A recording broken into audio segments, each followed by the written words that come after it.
Welcome sa Tagalog Horoscope, ang iyong gabay sa pang-araw-araw na buhay. Hatid namin ang pinakadetalyadong horoscope na magsisilbing gabay mo sa pera, trabaho, pag-ibig, kalusugan, at swerte. Naway magtagumpay sa buhay ang lahat ng ating tagapakinig at subscribers sa buong mundo. Maraming salamat sa pag-subscribe at tanggapin ang siksik, liglig, at umaapaw na biyayang hatid ng Tagalog Horoscope.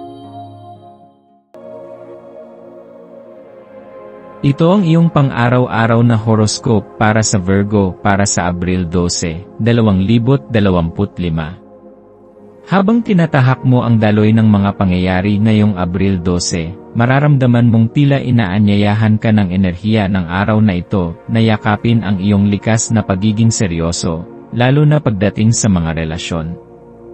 Ang iyong katapatan sa mga taong mahalaga sa iyo ang siyang ugat ng matatag mong koneksyon sa kanila. At sa araw na ito, may bukod tanging pagkakataon kang palalimin pa ang mga ugnayang iyon. Isa itong panahong isinulat para sa pagbabalik tanaw sa tunay mong nararamdaman, sa kung paano ka nagmamahal, sa kung paano mo ipinapakita ang iyong pag-aalaga, at sa kung paanong sa bawat simpleng kilos mo ay may kalakip na sinseridad at malasakit. Mahalaga ring bigyan mo ng sandali ang sarili upang kilalanin ang mga taong nagbigay kulay sa iyong buhay, ang mga taong kahit sa katahimikan ay nagpaparamdam ng tunay na halaga. Kung may matagal ka nang hindi nakakausap, maaaring ito na ang tamang panahon upang muling iparamdam ang iyong pasasalamat at pagmamahal. Minsan, sa isang simpleng mensahe o ngiti, bumabalik ang sigla ng isang koneksyon na tila napalayo. Ang pagkakaroon ng malasakit at atensyon sa mga relasyon ay hindi kailanman kababawan. Isa itong patunay ng iyong pagiging bukas, matapat, at tapat sa mga taong nakapaligid sa iyo. Hindi lahat ay kayang maging ganyan kalalim sa pagmamahal. Kaya't ngayong araw, sikapin mong iparinig, iparamdam, at ipakita sa mga taong mahalaga sa iyo na sila ay tunay mong pinahahalagahan. Huwag mong hintayin ang mga sandaling huli na upang sabihin ang nararapat. Ang simpleng salamat, mahal kita, o nandito lang ako, ay mga salita na maaaring makapagbago ng buong araw ng isang tao. At sa pagbibigay mo ng pagmamahal, mararamdaman mo rin ang mas malalim na kapayapaan sa iyong sarili. Sa iyong mga interaksyon ngayon, natural na madarama mo ang pagnanasa para sa katahimikan, balanse, at kabutihang loob.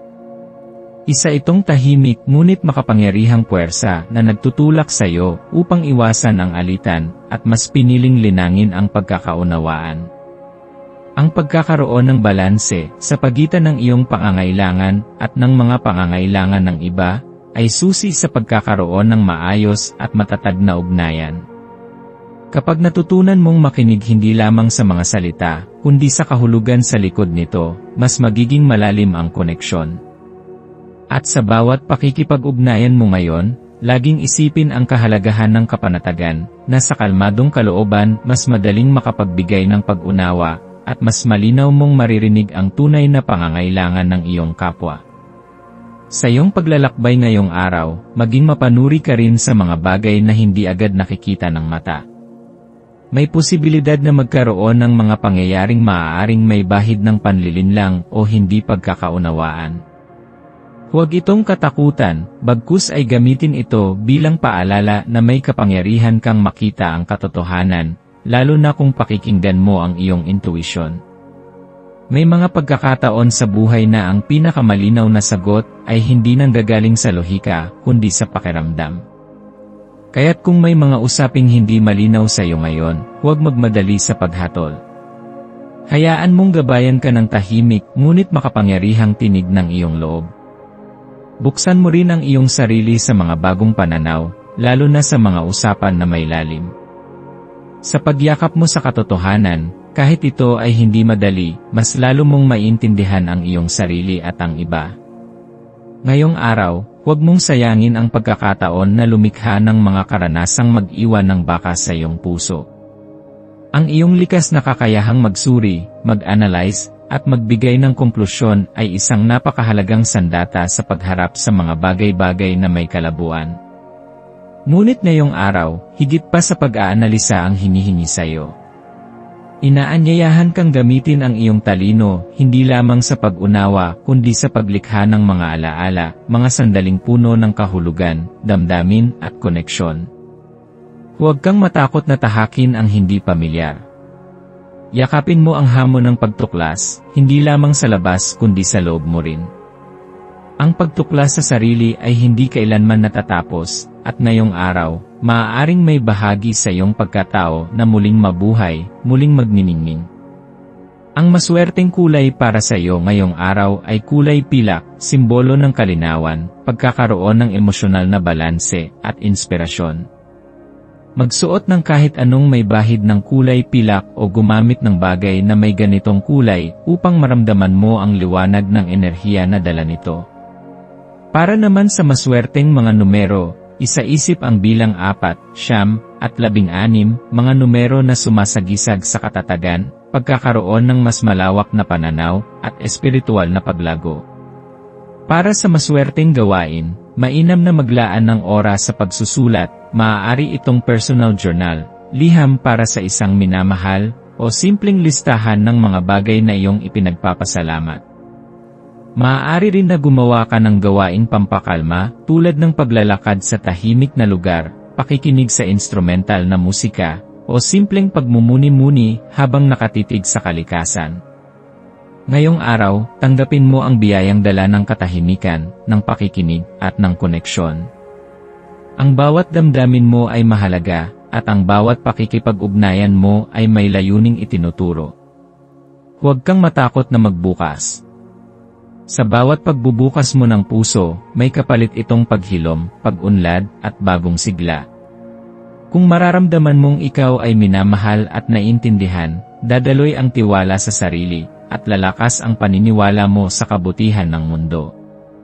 Sa pagtatapos ng araw, sana ay mapansin mong mas naging mahinahon ka, mas naging bukas sa pag-unawa, at mas may pananabik sa mga susunod pang ugnayan.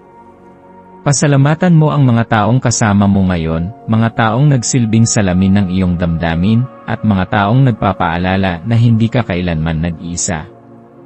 Ang mga simpleng karanasan ng araw na ito ay may kakayahang bumuo ng pundasyon para sa mas matatag na bukas. Ipagpatuloy mo ang landas ng pagninilay, pakikipagkapwa, at pagtuklas. Patuloy kang magsilbing liwanag, Virgo. Sa kabutihan mo, sa lalim ng iyong damdamin, at sa pagiging totoo mo, ikaw ay isang biyaya sa mundo.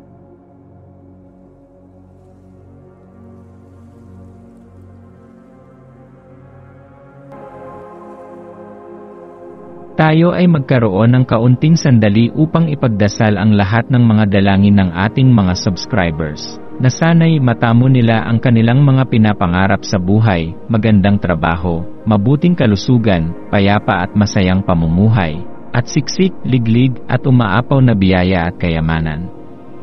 Ipinagdarasal namin ng mataimtim ang lahat ng mga komento sa nakaraang video, at hinihiling namin, Panginoon, na pagpalain mo ang ating mga subscribers ng masayang buhay sa mundong ibabaw. Maraming salamat po. Maaari kayong mag-subscribe sa aming channel na Daily Prayer, kung saan nag-a-upload kami ng pang-araw-araw na Catholic Gospel Readings, Reflections, at Daily Rosary Reading para sa lahat ng misteryo ng araw. Tulungan ninyo kaming buuin ang community na ito at mag-subscribe na. Ang link ay nasa description box. Maraming salamat sa panonood ng iyong horoscope ngayon araw. Naway gabayan ka ng mga bituin sa iyong landas. Huwag kalimutang mag-like, share, at subscribe para sa iba pang cosmic na kaalaman. Hanggang sa muli, manatiling konektado sa universo.